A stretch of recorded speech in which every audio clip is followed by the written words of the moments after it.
الحمد لله حمد من يرجو من الله النجاة وحسن الرؤيا. اللہ کے لیے ہر طرح کی تعریف ہے، ایسے انسان کی حمد جو اللہ سے نجات اور اچھے انجام کی امید رکھتا ہے۔ میں اس پاک ذات کی حمد کرتا ہوں اس کی بے شمار ہم نعمتوں پر، اور میں گواہی دیتا ہوں کہ ایک اللہ کے سوا کوئی معبود برحق نہیں، اس کا کوئی شریک نہیں، اس کے اچھے اچھے نام اور بلند صفات ہیں۔ اور میں گواہی دیتا ہوں کہ ہمارے سردار اور نبی محمد اللہ کے بندے اور رسول ہیں، جو چنیدہ نبی اور پسندیدہ رسول ہیں، حوض و شفاعت عظمی والے ہیں۔ اے اللہ تو درود و سلام نازل فرما اپنے بندہ رسول محمد پر اور آپ کی آل اور صحابہ پر، جو کہ سربراہ، زاہد اور دانش مند ہیں۔ اما بعد، اللہ کے بندو، اللہ سے ڈرو، اس کی تعظیم کرو، اس کی طرف رجوع کرو اور اس کی فرما برداری کرو۔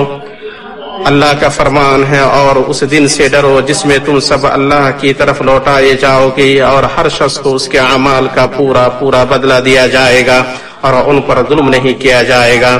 اللہ کے بندو، انسان کو جو خصلتیں عنایت کی گئی ہیں، ان میں سب سے بہتر نازک احساس، بیدار شعور، پاکیزہ دل اور سمجھدار عقل ہے، جو اس بات پر ابھارتی ہے کہ اللہ کی تعظیم کردہ چیزوں کی تعظیم کی جائے، اس کی حدود کے پاس رکا جائے، اس کی حرام کردہ چیزوں کی حرمت کو ذہن میں رکھا جائے، اور ان کی پامالی سے نفرت ہو۔ جس میں اللہ کے امر و نہی کی اچھی بجا آوری ہو، اس کی شریعت کی مکمل تابعداری ہو، اور اللہ کے لیے اخلاص اور اس کے خاتم النبیین اور ان کی سنت کے اتباع میں اللہ کی خوشنودی سے سرفراز ہونے اور اس کے دار کرامت میں ان لوگوں کے ساتھ ٹھہرنے کی امید کی جائے جن پر اللہ نے انعام کیا ہے، جیسے نبی، صدیق، شہید اور نیک لوگ، اور وہ کیا ہی اچھے رفیق ہیں۔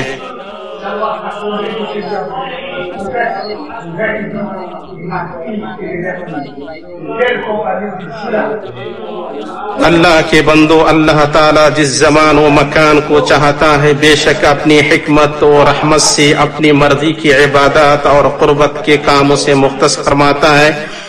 جن کے ذریعے عبادت گزار تواضع شعار بندے اللہ کا تقرب حاصل کرتے ہیں اور اپنے رب کی طرف چلنے میں ان کا وسیلہ طلب کرتے ہیں کہ اس کے پاس وہ اچھی طرح آئیں اور ان کا آنا مبارک ہو۔ اللہ عز و جل نے اپنے حبیب ابراہیم اور ان کے فرزند اسماعیل علیہ السلام پر جو چیزیں فرض کی ہیں، ان میں سے سال کے کچھ مہینوں کو حرام قرار دینا اور ان میں لڑائی کو حرام قرار دے کر ان کی تعظیم کرنا ہے، اور یہ تحریم تواتر کے ساتھ چلی آ رہی ہے، یہاں تک کہ عرب نے اسے قولی اور عملی تواتر کے ساتھ نقل کیا ہے۔ یہ وہ 4 مہینے ہیں جن کی طرف اللہ سبحانہ نے اپنے فرمان میں ارشاد فرمایا۔ اللہ کا فرمان ہے، مہینوں کی گنتی اللہ کے نزدیک کتاب اللہ میں 12 کی ہے، اسی دن سے جب سے آسمانوں اور زمین کو اس نے پیدا کیا ہے، اس میں سے 4 حرمت و ادب کے ہیں، یہی درست دین ہے۔ تم ان مہینوں میں اپنی جانوں پر ظلم نہ کرو، اور تم تمام مشرکوں سے جہاد کرو جیسے کہ وہ تم سب سے لڑتے ہیں، اور جان رکھو کہ اللہ تعالی متقیوں کے ساتھ ہے۔ اور انہیں رسول خدا صلی اللہ علیہ وسلم نے خطبہ حجۃ الوداع میں واضح فرمایا ہے، بے شک زمانہ اپنی اس حیت پر لوٹ آیا ہے جس دن کی اللہ نے آسمانوں اور زمین کو پیدا فرمایا ہے۔ سال 12 مہینوں کا ہے، ان میں سے 4 حرمت والے ہیں، ان میں 3 مہینے پے در پہ ہیں، ذوالقعدہ، ذوالحجہ اور محرم، اور قبیلہ مضر کا رجب جو جمادہ اور شعبان کے درمیان ہے۔ اسے بخاری اور مسلم نے اپنی اپنی صحیح میں ابو بکر رضی اللہ تعالی عنہ سے روایت کیا ہے۔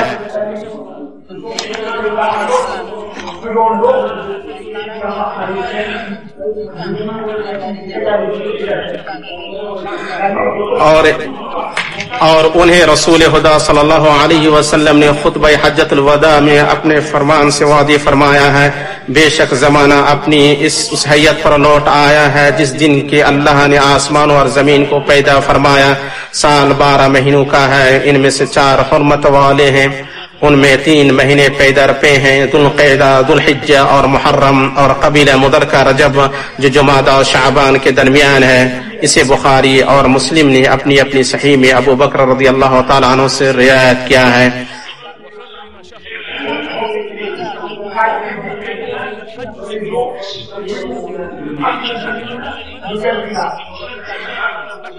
اور جیسا کہ ابن کثیر رحمہ اللہ نے کہا، یہ جو 3 مہینے پے در پے ہیں اور اکیلے رجب کا مہینہ، یہ اس لیے تاکہ حج کے مناسک ادا کیے جائیں۔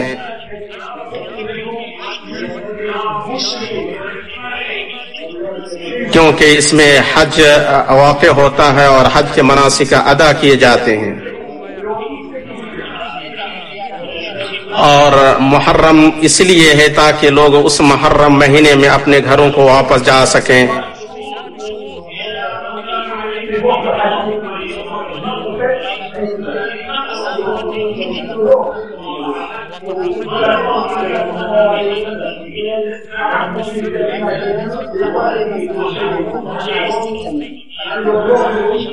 زمانے کا چکر لگانے کا مطلب مہینوں کے حساب کا اس حالت پر لوٹ آنا جس پر وہ تخلیق کے شروع نظام سے تھا اور اسے اللہ نے لکھا اور مقدر فرمایا۔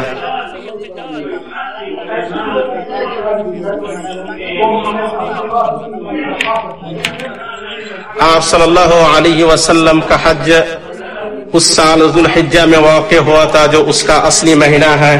سبب یہ ہے جیسا کہ خطابی اور ابن حجر وغیرہ جیسے حدیث کے علماء نے بیان کیا ہے کہ وہ مختلف طریقوں پر تھے۔ ان میں سے کچھ لوگ محرم کو سفر کا نام دیتے اور لڑائی کو اس میں حلال اور سفر میں حرام سمجھتے اور اسے محرم کا نام دیتے۔ ان میں سے کچھ لوگ ایک سال ایسا کرتے اور کچھ لوگ 200 سال ایسا کرتے، اور کچھ لوگ سفر کو ربیع الاول تک مؤخر کرتے اور ربیع الاول کو اس کے بعد آنے والے مہینے تک وہ اس طرح کرتے رہتے یہاں تک کہ شوال ذوالقعدہ ہو جاتا اور ذوالقعدہ ذوالحجہ، پھر عدد اصل حساب پر لوٹ آتا۔ اس طرح وہ سال کے مہینوں کو تحلیل و تحریم اور تقدیم و تاخیر کے ساتھ بدلتے رہتے۔ اس کے کچھ اسباب تھے، ان میں سے ایک سبب جنگ کے لیے جلدی کرنا ہے، چنانچہ وہ حرام مہینے کو حلال قرار دیتے، پھر اس کے بدلے دوسرے مہینے کو حرام قرار دیتے اور اس میں سال کے مہینے عدل بدل ہوتے رہتے۔ یہی وہ نسی یعنی آگے پیچھے کرنا ہے جس کی مذمت اللہ تعالی نے کی ہے اور بیان فرمایا کہ وہ زیادت یہ کفر ہے، کیونکہ یہ شرک کے ساتھ اللہ سے کفر کے ساتھ شریعت سازی ہے جس کی اجازت اللہ تعالی نے نہیں دی ہے۔ اللہ عز و جل نے فرمایا مہینوں کا آگے پیچھے کر دینا کفر کی زیادتی ہے، اس سے وہ لوگ گمراہی میں ڈالے جاتے ہیں جو کافر ہیں۔ ایک سال تو اسے حلال کر لیتے ہیں اور ایک سال اسی کو حرمت والے کر لیتے ہیں کہ اللہ نے جو حرمت رکھی ہے اس کے شمار میں تو موافقت کر لیں، پھر اسے حلال بنانے جسے اللہ نے حرام کیا ہے انہیں ان کے برے کام بھلے دکھائی دیے گئے، اور قوم کفار کی اللہ رہنمائی نہیں فرماتا، کیونکہ حلال و حرام اور عبادت کی شریعت سازی تنہا اللہ کا حق ہے۔ جس نے اپنی طرف سے کوئی شریعت گھڑی اس نے اللہ عز و جل سے اس کے حق میں مزاحمت کی اور یہ اس کی ربوبیت میں شرک ہے، جیسا کہ اس پر اللہ سبحانہ و تعالی کا فرمان دلالت کر رہا ہے۔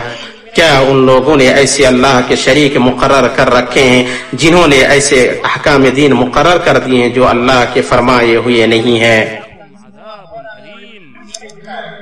وہ اس عمل کے ذریعے اپنے فرما بردار کافروں کو گمراہ کرتے ہیں جو اس میں ان کی پیروی کرتے ہیں اور اس وہم میں ہوتے ہیں کہ وہ اس کے سبب ملت ابراہیم علیہ السلام سے نہیں نکلیں گے، کیونکہ اللہ نے ابراہیم کی ملت میں جو مہینے حرام قرار دیے ہیں اس میں انہوں نے ان کی تعداد کی موافقت کی ہے، گرچہ انہوں نے اللہ کی حرام کردہ چیزوں کو حلال سمجھا، حالانکہ اللہ کی تشریع سے یہی مقصود بالذات ہے نہ کہ صرف تعداد۔ یہ حرام مہینے میں نفس پر ظلم کے قبیل سے جس سے ہمارے رب نے اپنے اس فرمان میں منع فرمایا ہے، تم ان مہینوں میں اپنے نفسوں پر ظلم نہ کرو۔ نفس پر ظلم اس محظور یعنی ممنوع کام کو شامل ہے جس میں انسان اپنے آپ کو ہلاک کرتا ہے، اور اس میں حرام مہینے کی حرمت کی پامالی یقینی طور پر پہلے داخل ہے۔ نفس پر یہ ظلم جیسے شرک باللہ سے ہوتا ہے اور وہ نفس پر سب سے بڑا ظلم ہے.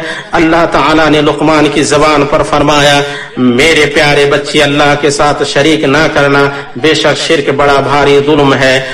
ویسے یہ ظلم اللہ کی شریعت میں تغییر و تبدیل اور محض خواہش نفس، ذاتی آراء اور ان اجتہادات سے تحلیل و تحریم سے انجام پاتا ہے جن کی تائید اللہ کی کتاب اور سنت رسول صلی اللہ علیہ وسلم سے کوئی اصل صحیح نہیں کرتی ہے.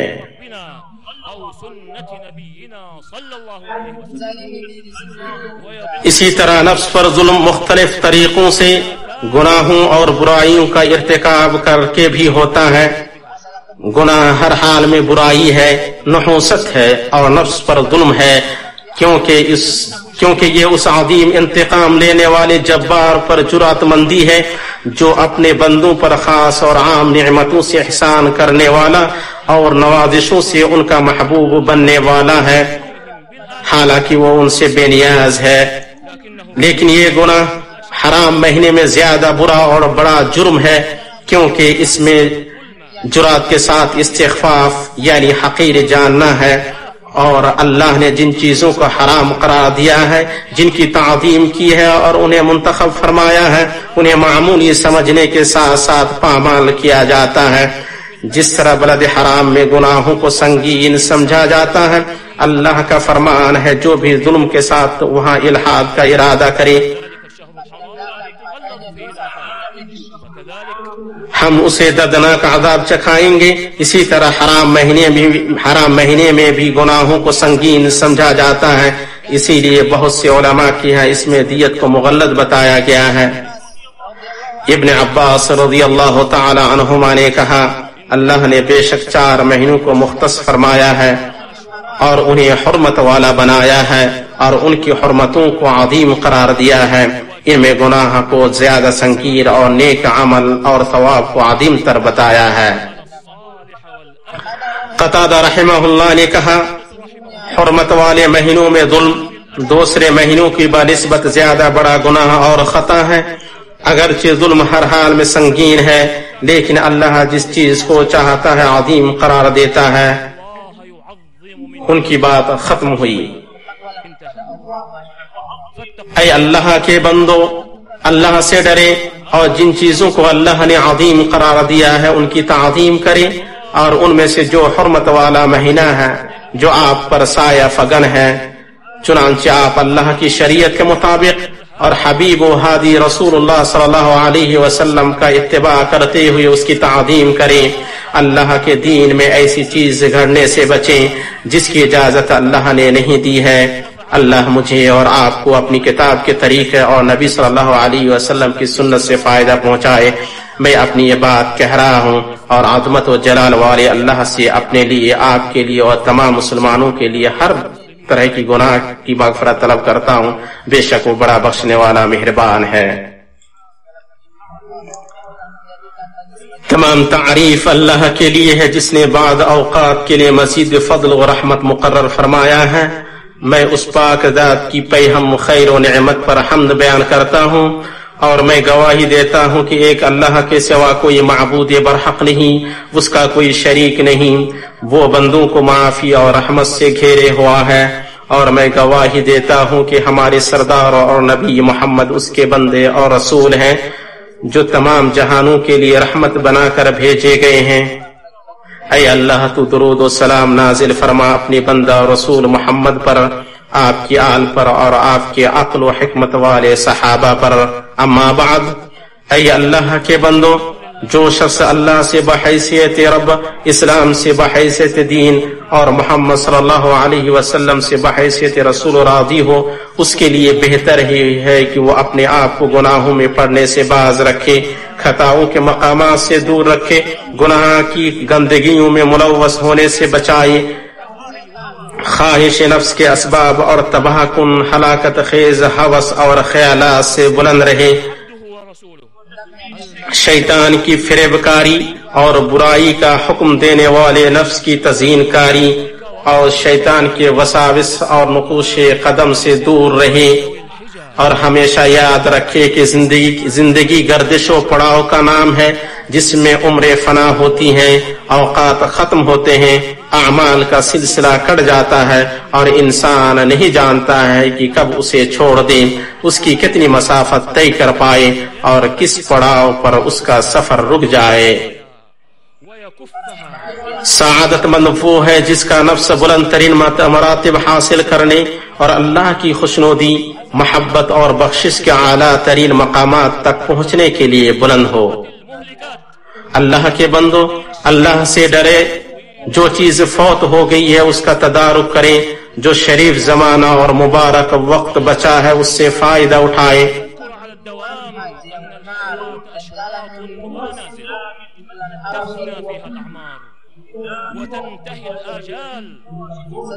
اس حرام مہینے اور سال کے تمام مہینوں میں درست راستہ اور سیدھے منہج کو لازم پکڑیں، طاعت کے دسترخوانوں اور قربتوں کے باغیچوں پر امڑ پڑیں، اور مخلوقات کے سردار علیہ الصلاۃ والسلام سے جو چیز صحیح و ثابت ہے اسے مضبوط سے تھام لیں۔ آپ ہر اس گھڑی ہوئی چیز سے اعراض کریں جس کی اصل کتاب اللہ اور سنت رسول صلی اللہ علیہ وسلم میں نہیں ہے۔ حافظ ابن رجب رحمہ اللہ نے کہا، جہاں تک روزے کا معاملہ ہے تو خصوصیت کے ساتھ رجب کے روزے کی فضیلت میں نہ نبی صلی اللہ علیہ وسلم سے اور نہ آپ صلی اللہ علیہ وسلم کے صحابہ کرام سے کچھ ثابت ہے۔ اس سلسلے میں جو حدیثیں آئی ہیں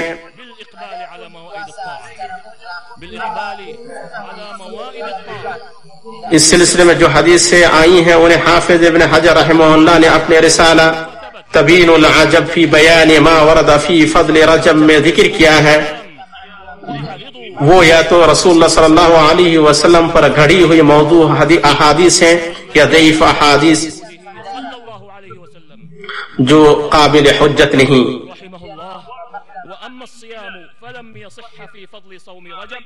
بخصوصه شيء عن النبي صلى الله عليه وسلم ولا عن أصحابه، يعني فضل خاص في رجب، في صيام رجب بخصوصه، وأما الصيام مطلقا فهو مندوب فيه في رجب وفي غيره۔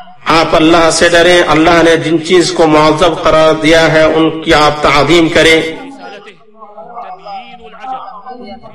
آپ ہمیشہ یاد رکھیں کہ اللہ تعالیٰ نے آپ کو سب سے بہتر مخلوق پر درود و سلام بھیجنے کا حکم دیا ہے، چنانچہ اس نے سب سے سچی بات اور سب سے اچھے کلام میں فرمایا، بے شک اللہ اور اس کے فرشتے نبی پر درود بھیجتے ہیں، اے مومن تم بھی ان پر درود بھیجو اور خوب سلام بھی پڑھتے رہا کرو۔ اے اللہ تو درود و سلام نازل فرما اپنے بندہ رسول محمد پر۔ اے اللہ تو راضی ہو جا آپ کے چار خلفاء ابو بکر، عمر، عثمان، علی سے اور تمام آل اور صحابہ سے۔ تو راضی ہو جا آپ کی بیویوں امہات المؤمنین سے، تابعین سے، اور قیامت تک ان کا اچھی طرح اتباع کرنے والوں سے، اور ان کے ساتھ ہم سے بھی راضی ہو جا اپنے عفو، کرم اور احسان سے یا اکرم الاکرمین۔ اے اللہ تو اسلام اور مسلمانوں کو غلبہ عطا فرما۔ اے اللہ تو اسلام اور مسلمانوں کو غلبہ عطا فرما۔ اے اللہ تو اسلام اور مسلمانوں کو غلبہ عطا فرما۔ تو دین کے قلعے کی حفاظت فرما، دشمنان دین اور سارے سرکشوں اور فساد برپا کرنے والوں کو ہلاک کر مسلمانوں کے دلوں کو جوڑ دے، ان کی صفوں کو متحد کر دے، ان کے سربراہوں کی اصلاح فرما اور حق پر ان کے کلمہ کو جمع کر دے یا رب العالمین۔ اے اللہ تو اپنے دین، اپنی کتاب اور اپنے نبی محمد صلی اللہ علیہ وسلم کی سنت اور اپنے مؤمن مجاہد سچے بندوں کی مدد فرما۔ اے اللہ تو ہمیں ہمارے وطنوں میں سلامتی عطا فرما، ہمارے حکمرانوں اور سربراہوں کی اصلاح فرما، ہمارے امام اور حکمراں کی حق کے ذریعے تائید فرما، ان کے لیے نیک صلاح کار فراہم کر، انہیں ایسے کام کی توفیق دے جو تجھے پسند ہو اور تو اس سے راضی ہو۔ اے سمیع دعا، اے اللہ تو انہیں ان کے نائب اور بھائیوں کو ایسے کام کی توفیق دے جس میں اسلام اور مسلمانوں کے لیے بھلائی ہو اور جس میں شہروں اور بندوں کی بھلائی ہو۔ ووحد صفوفهم واصلح قادتهم واجمع كلمتهم على الحق يا رب العالمين۔ اے اللہ ہم تجھ سے اچھے کام کرنے کی توفیق مانگتے ہیں، وعبادك المؤمنين المجاهدين الصادقين.